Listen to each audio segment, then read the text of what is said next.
Welcome to the Kolbecast, episode 106. Thank you for joining us. Some students are blessed with exceptional athletic ability and combine this athletic ability with great discipline, which enables them to continue on to become collegiate athletes. As exciting as this success is, it also involves navigating the requirements of the NCAA or the NAIA. Today, student-athlete mothers Faye Starvaggi and Anna Havens join us, along with Everett Buyarski, to discuss life with student-athletes and their preparations for college athletics. We hope that you'll enjoy the show.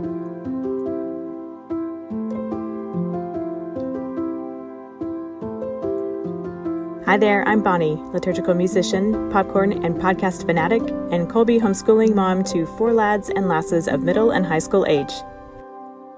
And this is Stephen, homeschooling father of 5 and director of development for Kolbe Academy.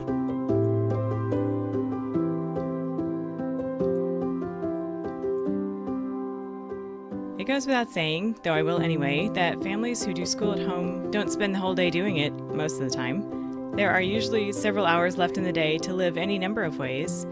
Many Kolbe students spend a considerable amount of time engaged in athletic pursuits ranging from dance to martial arts to team sports to swimming, etc.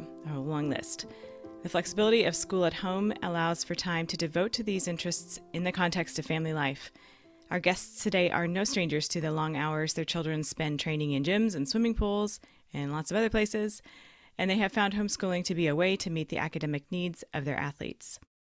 Mrs. Anna Havens is a Kolbe online instructor we first met on episode 81, The When and the How of Online Elementary, whose daughters are elite athletes. Welcome back, Anna. Hi, thanks for having me. And for those who hope to continue their athletic activities in college, there are some considerations to keep squarely on the radar screen. Mrs. Faye Starvaggi is a Kolbe mom with firsthand experience with the hoop jumping required to keep the college athletics door open for her swimmers. Hello, Faye, and welcome to the Kolbecast. Hi, thanks for having me. It's lovely to meet you. Thanks for coming. We also have with us Mr. Everett Buyarski, Academic Services Director for Kolbe. Hello, Everett. Good to have you back. Always a pleasure to be with you. Thank you. Everett he's been around for a long time. He's got lots of stories for us, been through lots of experiences with lots of families, including our student athletes. So he's got a wealth of experience and wisdom to offer to this conversation. So, Faye, would you tell us about yourself and your family and how you came to use Kolbe? Sure. My husband and I have 5 kids, and we have 4 boys, and they are currently 23, 21, 17, and 13. And I also have, my youngest is a girl, and she's 10. This fall will mark our 16th year in Catholic homeschooling. Wow. And you've used Kolbe in a variety of ways, homeschool online courses?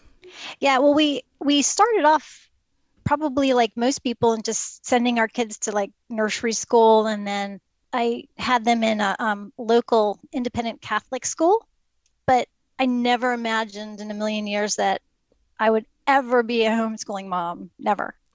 I never even gave it a thought. I didn't even know it was really an option. But basically how he came to Kolbe was that he went there from kindergarten, first grade, and second grade. And I found myself having to spend practically every night during the weekday at our kitchen island, just having him do his homework and having to help him, like some ways in upwards to an hour to an hour and a half every single night. And I thought to myself, I just thought, why are you struggling so much? This is supposed to be just homework. You're supposed to just, knock this out in like 15 minutes.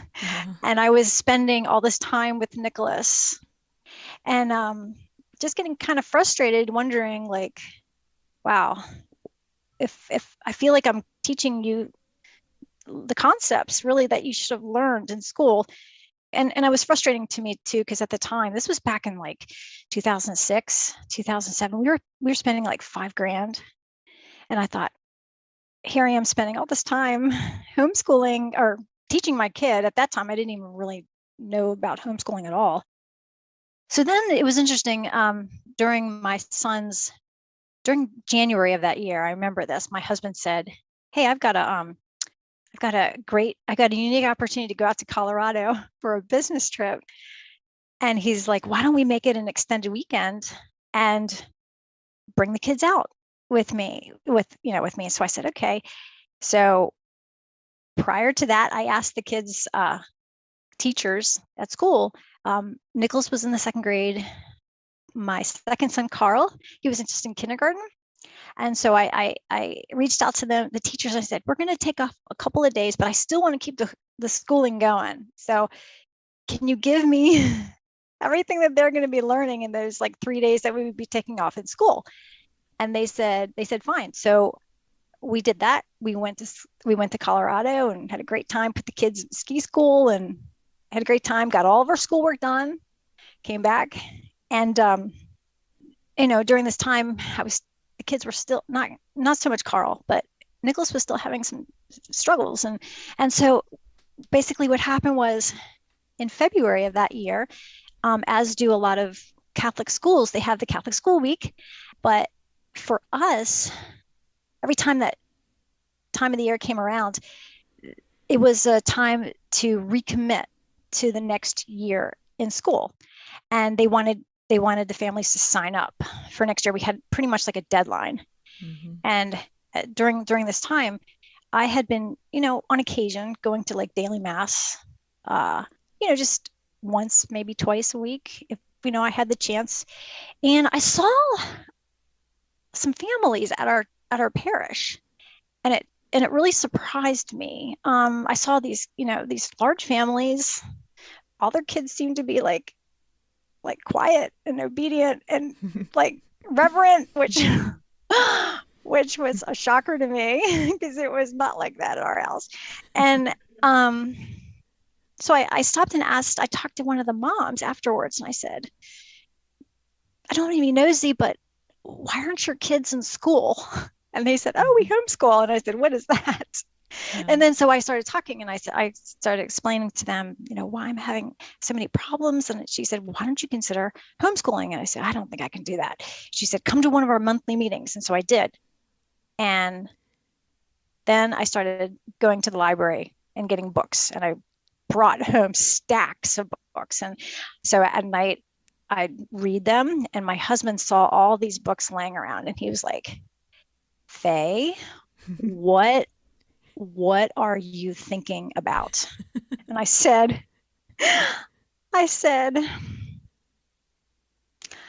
oh, Mark, let's please try just for 1 year. I said, how bad can we screw this up? Yeah. And so, very reluctantly, he agreed.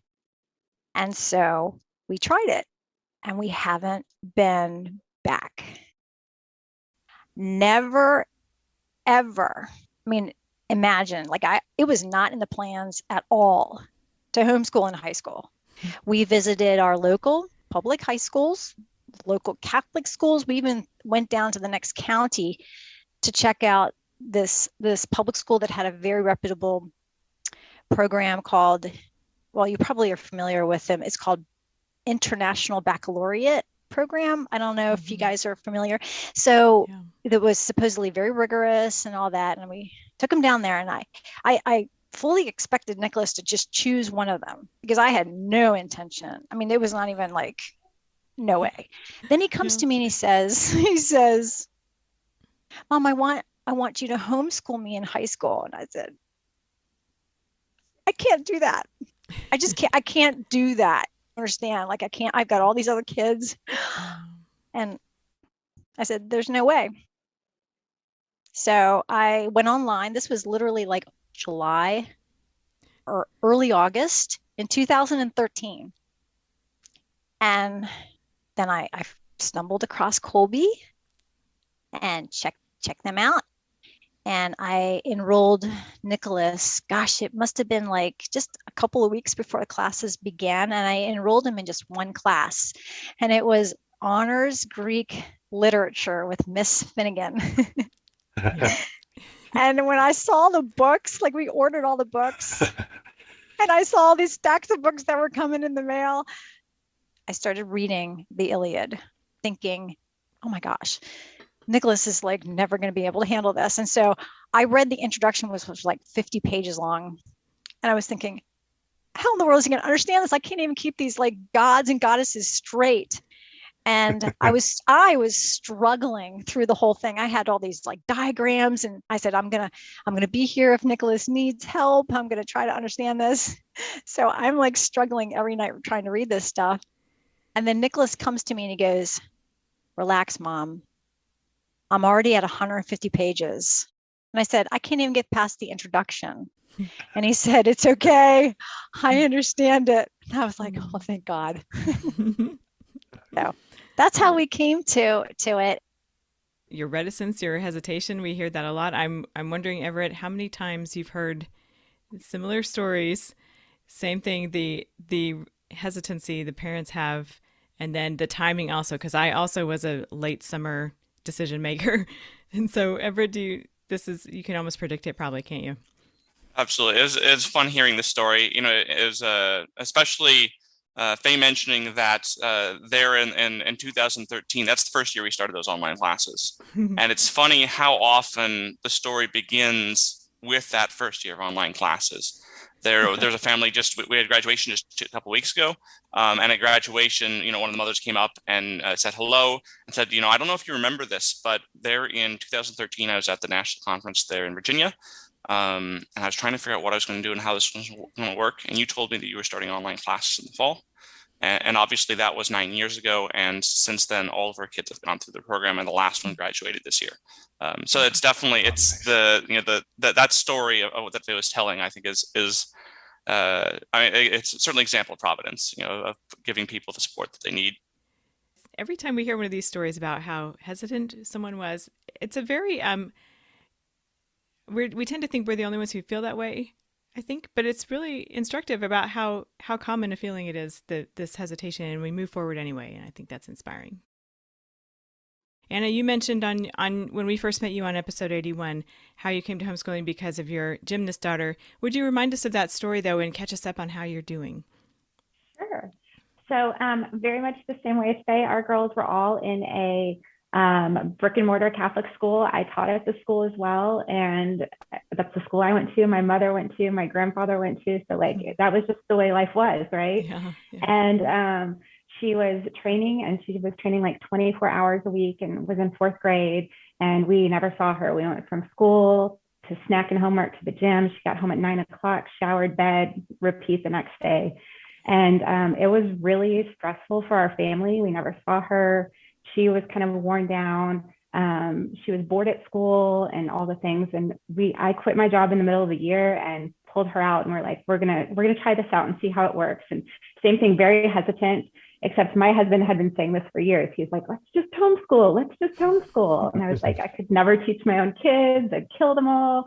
So we were like, let's start with one and see how it goes. And we absolutely loved it. But I knew that if we were going to do it for the older girls, I needed help with like upper level math and science. And so we started looking for a Catholic school that offered online classes for the girls, because we had a lot of friends doing like our district does it, and there's like other private schools, but we wanted to make sure that we kept the Catholic part of our education for our children, because it's very important to us. And we stumbled upon Kolbe, and our daughter just finished honors Greek literature this year with Mrs. Finnegan, and our oldest will be a sophomore, and our second daughter will be an 8th grader, and our youngest will be in 6th grade. And we've loved it for each and every one of them. It's been fantastic. And now you're a part of the faculty for the elementary school online too, so it's wonderful to have all you guys in the family. Okay, well, let's talk about the flexibility that homeschool offers for student athletes, and of course this applies to people whose interests are like instruments or all kinds of other things. We're focusing today on student athletes because of the considerations we need to take into account for the doors to be kept open, like I said, for college and beyond. So Anna's mentioned some of the sports that their daughters are involved in. Faye, tell us about the sports that your children are involved in. Okay. All of the kids are or have been involved with year-round competitive swimming, Cub Scouting, and eventually into Boy Scouting, or I guess now they call it Scouts BSA. And they've all studied classical piano, and performance. Okay. So all of that makes for an incredibly busy life. Mm-hmm. Yeah. So growing up, I myself had 4 older brothers, no sisters. So the same exact pattern repeated where we had 4 boys and the youngest is a girl. So I kind of know what my daughter Jana is in for.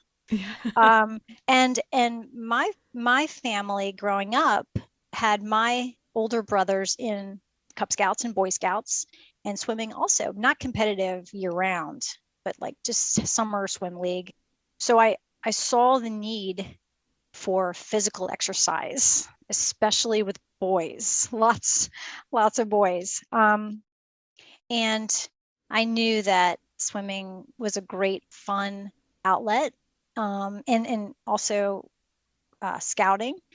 We had exposed Nicholas to just about every sport, and he chose swimming, which was wonderful. So likewise, all the way down the line, we ended up having to do swimming. So I always say that my van goes to the swimming pool, the scout house, and our piano teacher's house, because that's pretty much all we can do. I'm one person, and I mean, it's just, that's the only way that we could kind of make this all work. But anyway, they enjoyed it. But anyway, in swimming, I saw the positives that came out with, with that involvement. I saw that in swimming, being a part of a team, learning how to support other teammates. I saw the discipline that it takes to practice, even having to get up at 4:30 in the morning to practice at 5 a.m., turn around and come and do it again at 3:30 in the afternoon, several times a week. And it's the more they got into it at the state level and also in the higher levels than that, it's what it took to get to that to get to that stage. I saw the discipline and the obedience that an athlete learns when they strive for personal goals and reach it. And likewise, I saw too when they did not reach their goals and how they dealt with it, how they deal with defeat, and learning to put it all behind you and to continue to do your best. So it's so good. And having the different kinds for us, it was wonderful being able to have them involved in scouting and swimming and also classical piano, because we had to satisfy a fine art somehow. Mm-hmm. And we just decided to do piano, and all the kids have really enjoyed learning piano and performing. It's good to hear. I'm a pianist too. It's good to hear. It's a good outlet. Yay, piano. Anna, so you have a gymnast. Your older daughter was a soccer player and now a rower, right? Yes. Are there other sports that you guys are in the mix at your house? Our youngest daughter, she just plays like kind of recreational neighborhood softball. Her big outlet is theater, so she does she does a lot of theater, and that's where we spend a lot of time too. But we've tried all the sports too. They kind of fell into their sports. We did all the little church league sports. We played softball, we played soccer, we played basketball, we played volleyball, and these were the sports that they were passionate about and that they loved. And so we just let them kind of pursue what they were doing. Our oldest daughter, she did play soccer for a long time until she had 3 knee surgeries. And then we told her we needed to find something else. And so we ended up at rowing, by the grace of God. And we tell her, like Faye was saying, there's been a lot of disappointment, a lot of having to work through obstacles and stuff. And we just prayed really hard to find something that would make her happy, that something she could have as an outlet, because she really needs that. She's very competitive, very athletic.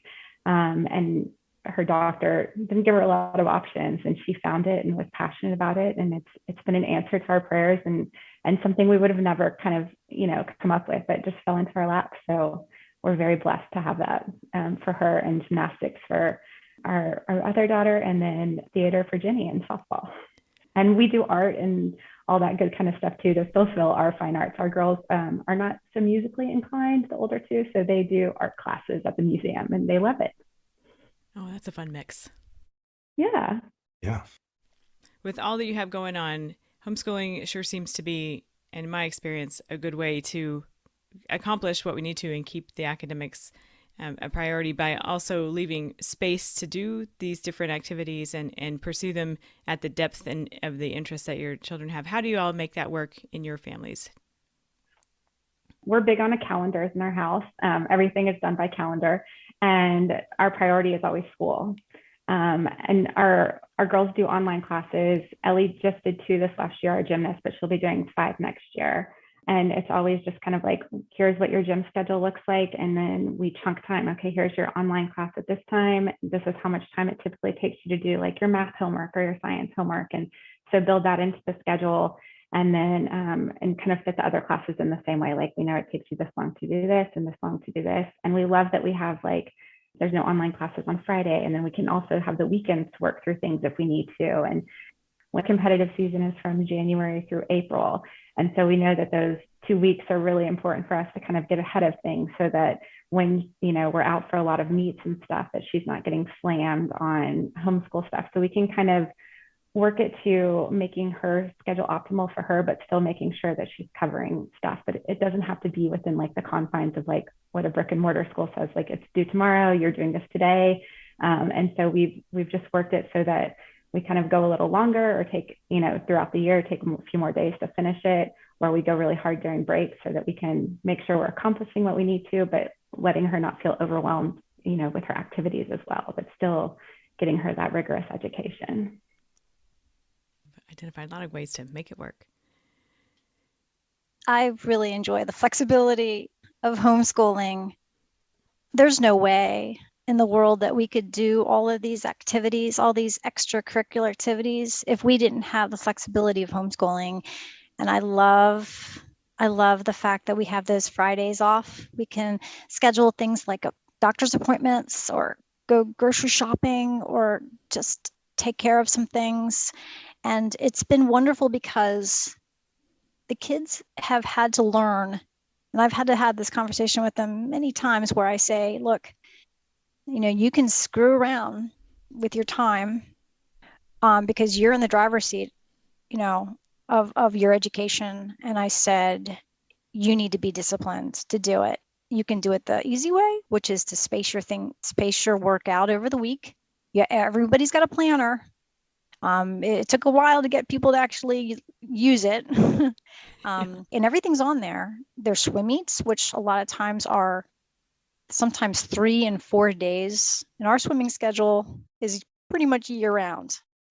So our swim meets can last 3, sometimes 4 days long, which means that they have to take off school to usually, you know, Thursday or Friday, which again, it's great because with Colby, you only have to take off Thursday because they have Fridays off.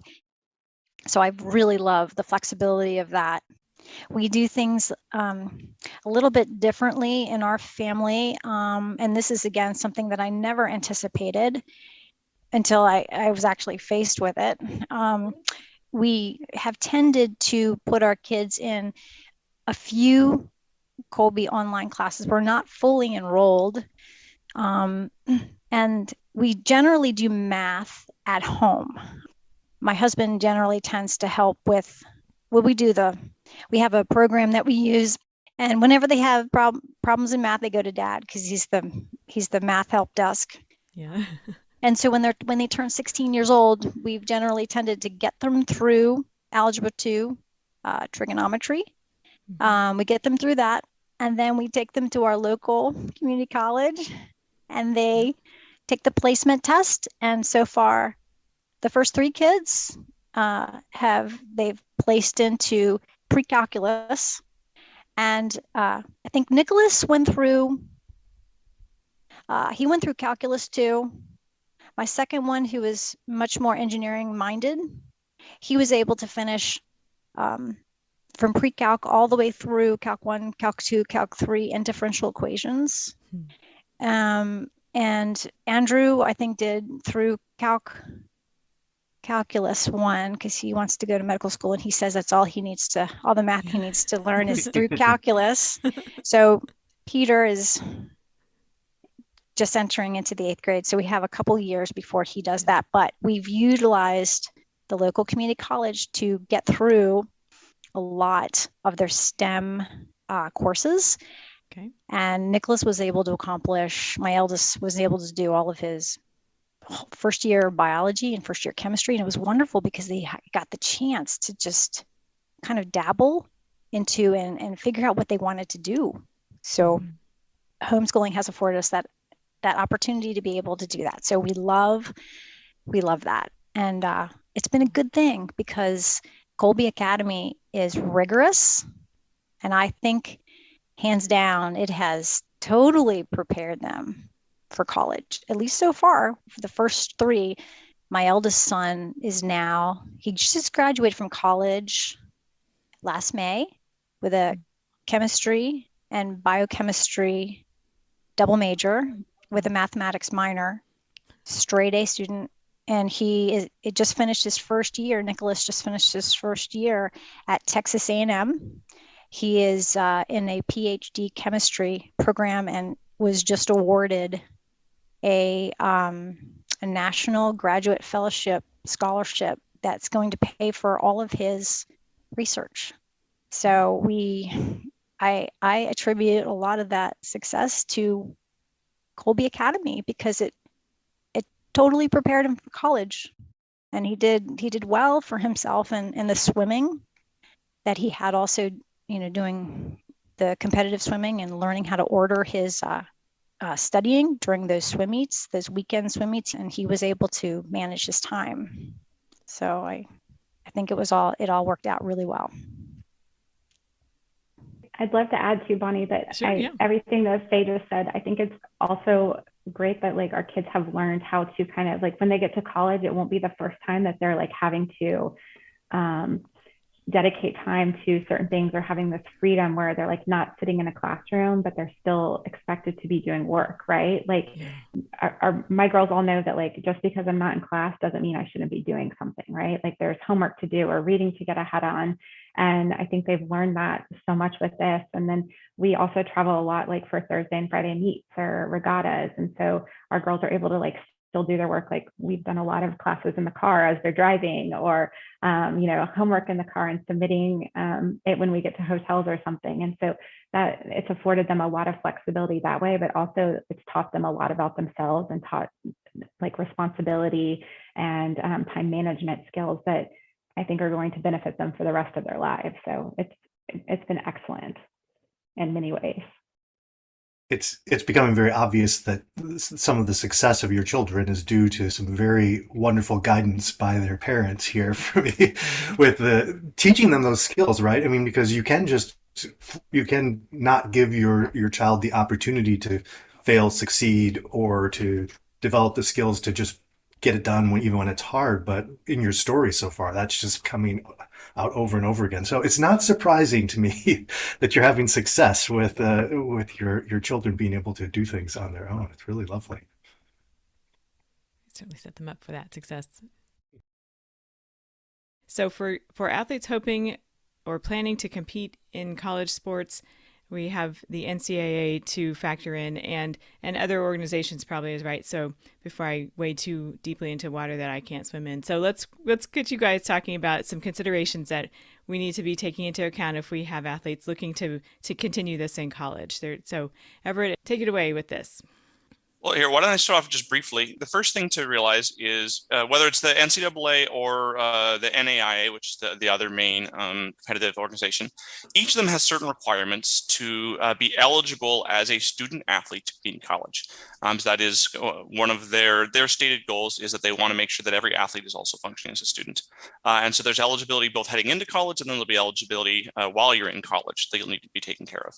And so each of the organizations still has guidelines about what they expect coming in. And those expectations have changed over the last decade as we've been going through this. They've changed multiple times. And so it's always been a matter of paying attention. So that's the first thing I think as a parent is you need to make sure that you are pulling up those guidelines and that you are aware of what they are and that you're paying attention for any changes. It's easy to get yourself in trouble early on. In heading off to college just as a regular student, it's hard to do anything as a freshman or sophomore. That's going to just really shoot yourself in the foot. Where if you're looking at athletics, it's a lot easier to do that, to put yourself in a bad spot. So if you think you have a student who might be interested in competitive athletics at the college level, you need to start looking at that in 8th grade. Really is what I would strongly recommend. It isn't to say that we can't help you afterwards. It's more difficult. So that's the first thing. Now, in the NCAA process, which is the most common, they have what are called required core courses that you have to complete. And there's a couple of different ways that those can be done. They can be done through a school that has approved core courses, or they can be done under their homeschool program. And they have 2 different ways you can do the homeschool program. So there's some different options that you need to be aware of. And those are the things, especially if you're a Kolbe family, you'd want to be talking to your family advisor about, so that we can work on those. And good chances are pretty good that you'll end up speaking with me as well during that process, so we can talk about what that looks like. Okay. So Faye, will you tell us your story about navigating this process? This sounds like quite the deal. Well, let me just say that I was not prepared at all. I was not prepared at all for Nicholas to be swimming in college at all. But it just so happened that during his senior year, the senior Maryland State Swim Championships, well, let's just say he had a really good coach. He knew Nicholas was a hard worker, and he knew he had a goal of wanting to get a certain time that would open up the possibility of him being able to swim in college. And so he invited Nicholas to come train with him. He continued to swim every morning at like 5 in the morning. And he said, you come every morning and you swim with me, and we're going to knock that time down. Nicholas is a distance swimmer. And so Nicholas said, okay, I'll be there. So we had to get up, drive him. And he reached his goal. He at that last swim meet of his senior year, he kind of made it to the next level. And then suddenly colleges were looking at him, wanting him to swim for their team. And so here we are. Nicholas had, it wasn't like he was in a regular school, which was already approved. His whole high school career was literally like one class taken and an online class over here, one taken over here, and this other online. I mean, it was, and then he had a mixture of like a bunch of college classes. And so we had no idea what we were heading into. And I would love to say that it was a breeze, but it was not. Every time I thought about calling the NCAA, it was not something that I looked forward to, because every time that I called, I literally had to rehash, because it didn't seem like it was very organized. And I literally had to like rehash Nicholas's entire dilemma. The fact that, and they pretty much told me flat out, they said, look, none of these online classes are approved by the NCAA. And they basically told us, even if it's just one course, the entire school and all the courses that they offered had to be approved. I mean, it was a nightmare. And so here we were. It was like April, May, June, July, August. So Nicholas goes off to school. Again, so far, we don't have any confirmation that he has been NCAA approved. September goes by, and the coach at his school allowed him to continue to come to practice and to practice with the team. But it is forbidden for a student to actually compete unless they have the official NCAA approval. So here he was, and I'm telling you, we were panicking because he had a scholarship. He had won a scholarship to swim, and it was looking like that wasn't going to happen, because this whole approval process took so much time. And there were many glitches, many times where they would call me and they would say, can you send us the information for this again? And I was beginning to think that it wasn't going to be a possibility at all. But fortunately, literally like 3 days before his very first swim meet in October of his freshman year, Nicholas called me and he said the coach told him that everything had been approved, and it was unbelievable, and it was very happy that that happened. But the process, all in all, was not easy.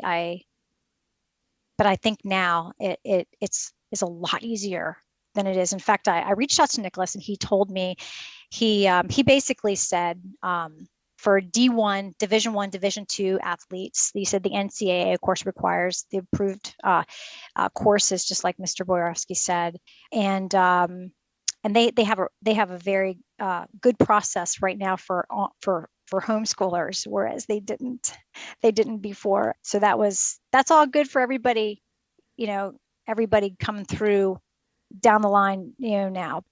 But I'm glad we ended up doing it because Nicholas got so much out of being able to compete at the collegiate level. It was wonderful. So I'm glad we did do it. Wow. So Everett, you're probably right in there with her on that whole process of getting it all approved. Do you want to fill in from your side, Everett, how that went for you? So so as we mentioned, the NCAA has changed multiple times over the last 10 years that we've been doing this. When I first started, we were considered to be an approved school. We actually had core courses listed. So that's I started back in 2008, and kind of 2008 to 2012, we were basically just an approved private school. Then they changed things. They decided that distance schools no longer counted as real schools, and all had to be under what they called their homeschool program. So at that point, they changed us from being a school to being a homeschool umbrella program. And then, which meant that so parents would still be using our transcripts. We'd still be sending our transcripts off, but parents had to fill out these core course worksheets for each of the courses. Now, in good news, the core course worksheets, if you're doing our homeschool courses, you take the information in the course plans, you put them in the core course worksheet, you sign it, and you've got the piece of paper that you need to do. And every single time one of our parents submitted a core course worksheet with one of our courses on it, it was always approved. But it didn't change the fact that you've got 12, 16 of these pieces of paper that you've been filling out over 4 years and making sure you get them turned in. And as Faye said, hoping they don't get lost. And if there's anything that goes on, you have to tell your story over and over again. I mean, what she described is the quintessential NCAA experience, unfortunately. It is a giant bureaucracy. There's lots of paperwork, there's lots of red tape, and there's very poor communication. That's just the story of working with the NCAA. And starting probably 2013-ish, that was the model was this umbrella program thing. As of a couple of years ago, kind of after the pandemic, we actually applied a few years after the start of the online program. We actually applied to have the online program certified. At the time, they said no, we don't do online. We don't consider that. With one of the, again, silver linings with the pandemic, they finally made the decision that maybe this online education thing is here to stay and we should probably figure this out. So they put into place a process that online classes can now be certified as core courses. Of course, they put that process into place in September of a year, and then they backdated the requirements so that anybody who had done the old process using the core course worksheets for our online classes, that no longer counted, and now they had to do this new process, which meant that we had approximately 4 weeks to get all of our online classes certified so that students who had been in that transition period didn't lose their eligibility. So that was a scramble, unfortunately, but we were able to get through that. And the good news is now that every single one of our online courses now is an NCAA core course, which means there is the only thing you have to do is you have to turn in your transcript at the end of it, and you're done. So if you're doing the online courses, those are automatically approved. They're on our core course list in the NCAA database. And so you can take your whole batch of core courses and you can turn in your transcript. That's all you need to do. Or you can do a combination if you're doing the homeschool courses, self-paced courses, outside courses, then you kind of mix and match. You have the core course worksheet process with the umbrella school on one side, and then you have the regular school process using our core courses on the other side. And so again, that's where it'd be good to speak with your family advisor. Again, you'll probably end up working with me a little bit so we can talk about making sure that we've got you on the right path, trying to avoid some of the challenges that Faye's talking about. Because her experience is this is a very common experience in dealing with NCAA is, they tell you, you haven't done this or you haven't done that. And either A, you say, well, actually, we did do this and we gave you the paperwork and here's another copy of it. Or you figure out what the hoops are that they want you to jump through and try and get them done. Wow. I also wanted to just because I did speak with Nicholas about this before I came on, and the advice that he gives is, he says, there shouldn't be any problem going forward with, because the process is laid out now. He said, but if there is an issue with anything, he said, when in doubt, he said, talk with your prospective coach. They get paid to help you through this process. They have seen it all, and they are your best advocate when it comes to working with the NCAA. So please, if you have any struggles at all, have your student contact the coach and have them work it out. It's not something that you should have to do. It's the coach's job, really, to take care of it. And like I said, they've seen it all. So they are really your best resource. And I can't echo that enough. Depending on your school, and many schools will actually have one or more people in the athletic department who their job is NCAA compliance. And this is what they do as their job, is dealing with getting students eligible. And so that's where absolutely is, once you have a college that that you're going to and you've made a commitment there, then that's gonna be the people you want to work with, and you'd have them probably coordinating with us if you're attending school with Colby as well. So that's correct. Wow, this is goodness. Okay. It's good to know, to just be aware that this is all a part of it. If there's any possibility, right? Anna, you've been nodding your head along. You've sung this song. It sounds like you've been working along. Tell us how this is going for you. Has this been part of all the stuff you're tracking? So we're very early on in all of this. For our gymnast, so part of our reason for Colby, we loved the transcripts and everything too, that there was like an actual record of our children's classes and that they were an accredited school, so that when we went through this whole college process, that it would be so much easier for us, that there were records and things that and we wouldn't have to jump through as many hoops, hopefully. But we've just started. Both our girls are registered with NCAA, and we're just tracking and making sure that they're hitting their classes that they need to be eligible to compete, if that's what they choose to do, and if they're able to when they get to college. And so that's the last piece that Ms. Saban and Anna just mentioned, is one of the things that you can do is your students can register with the NCAA through their clearinghouse as soon as you're in high school. And I would highly recommend doing that. That's going to allow you to, if you do that, that'll allow you to actually start working through the process kind of year by year. And what that means is that you can already have all of your freshman courses approved and in the database at the end of your freshman year. And then same thing, you can do it in sophomore year. And then when it's time for your senior year, you might actually finish your core courses or only have one or two left. And rather than having a mountain of paperwork to do, it's just a matter of getting those last course or two done. It's much easier than coming along your senior year, entering the clearinghouse and finding that you've got this whole stack. We need to track down, do I have all the core courses? Where are they coming from? How are they eligible? It's much easier to start the process early, and it improves the chances of them have better records of what's going on with you and actually knowing what's happening if you need to communicate with them. It's another instance of doing it as you go along. Like we've spoken before in previous episodes about keeping track of honors and awards and activities and other things to build out the resumes and things like that. From the beginning of high school and earlier, this is another area to be doing as you go along. This has been wonderfully helpful. Are there other resources or recommendations you all want to throw out, or any final thoughts that you have at this point? I was going to ask the two of you, do any of you have any groups or other, so there are a lot of groups out there that are helpful for, that are basically NCAA parents who have done this before or who are currently going through the process. Do either of you have groups or people that you found have a helpful resource to work with, to provide some additional guidance on this of maybe parents, families who've been through it? To be honest, we didn't have any, there was nothing out there for us. We were literally navigating this whole thing in real time, because I hadn't looked at it beforehand. We were kind of trailblazing this way from having all these online classes at different schools to having to figure this thing out. And So no, I have to say that for us, we didn't really have anything. We didn't really know, because Nicholas was my eldest. I didn't really know of any other families who had, kids who had been competing in colleges. We didn't really know anybody at that point. So we kind of did this on our own. So we have at the gym, there are girls that have gone through this process before. And so our coaches are semi-knowledgeable about the process. So we have friends that have done it. Our friends that our daughter used to play soccer with, their older siblings have done it. And so we have some kind of firsthand knowledge through people. We probably, Ellie will just be an 8th grader next year. We'll probably look at getting help from a recruiter in the next year or so, just to kind of help streamline the process. But as of right now, we've just read a lot of things and talked with our friends, but nothing formal as of yet. Okay, well, this will serve as a great help to a great many families for whom this may be the first time they're hearing any of this.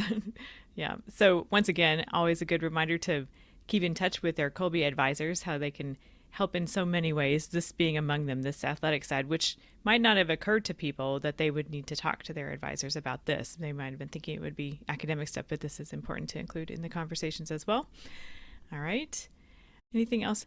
I just want to encourage the students that, I would just encourage them that if they've been involved in a sport, a competitive sport, or, whatever, I would encourage them to reach for their dreams, to carry that on through college. It was a fantastic experience for Nicholas. He wasn't really ready to stop swimming at the end of his senior year in high school. And he loved his college experience, not only academically, but also competitively as a swimmer. And he still swims to this day, albeit he does it on his own,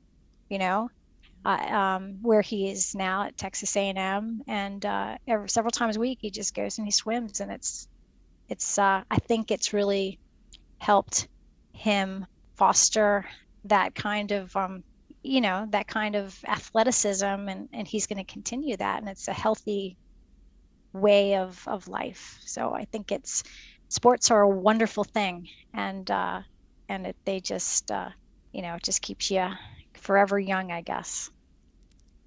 Certainly lots of lessons in growing in virtue to be learned this way, among others. Yeah. And I have to throw out a mention, we did an episode with one of the campus ministers from Texas A&M University, on episode 85, Vibrant Campus Ministries. That was a fun conversation. Yeah. Where Nicholas is now, they've got a lot of good stuff going on down there. So that was a good episode. Check that out for interested listeners. Okay, I think I overused the expression too much, although I think it is just appropriate about keeping the doors open. I use that with my own children a lot. They're probably tired of hearing that, like, just don't say doors open anymore, Mom, please. But this is so much about, there are so many doors to try to keep open, things to keep track of along the way so that they have the opportunities remain available to them. So thank you all for helping a lot of families today do just that. So thanks again, Anna. It's great to see you. Thanks for coming back to visit with us. You too. Thanks for having me. Of course. Great to see you. Thanks, Everett, for coming back. Faye, thank you so much. It was lovely meeting you and visiting with you in preparation for this episode and this conversation today. Thank you very much for having me.